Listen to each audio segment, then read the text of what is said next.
शांति। आज की मुरली स्टोरी है गणेश और कार्तिक की कहानी।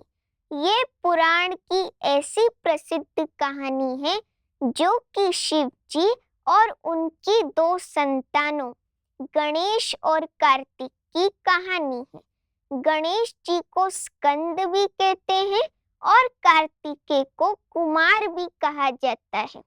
गणेश जी को बुद्धि का देवता तथा विघ्न विनाशक भी मानते हैं और कार्तिकेय को कुमार कहते हैं। गणेश जी के परामर्श से ही हर शुभ कार्य का शुभारंभ होता है।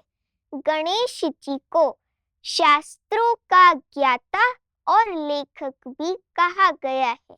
उन्होंने व्यास मुनि द्वारा उच्चारण किए हुए शब्दों से महाभारत को लिखा था।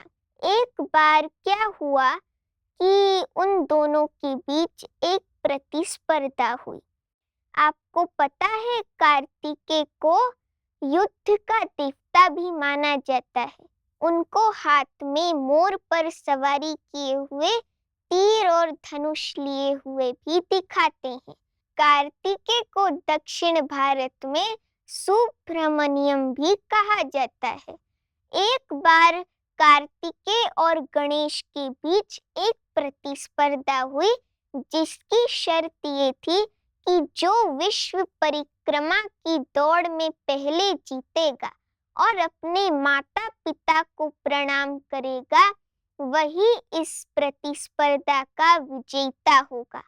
अब कार्तिकेय तो निकल पड़े लंबी यात्रा पर और फिर थके मांदे हांफते हुए घर पहुंचे।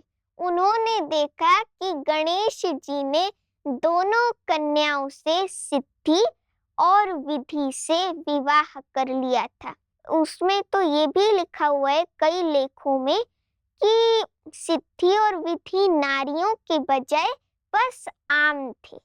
तो गणेश जी विजेता हो गए और कार्तिकेय उनको देखते ही रह गए। इस स्टोरी का आध्यात्मिक रहस्य ये है कि गणेश जी ने हलचल और हड़बड़ी वाली विधि नहीं अपनाई।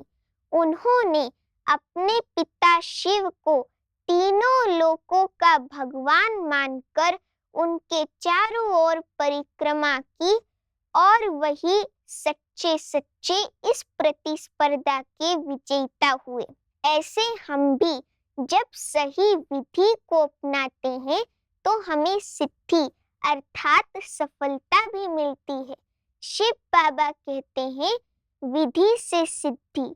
अच्छा, ओम शांति।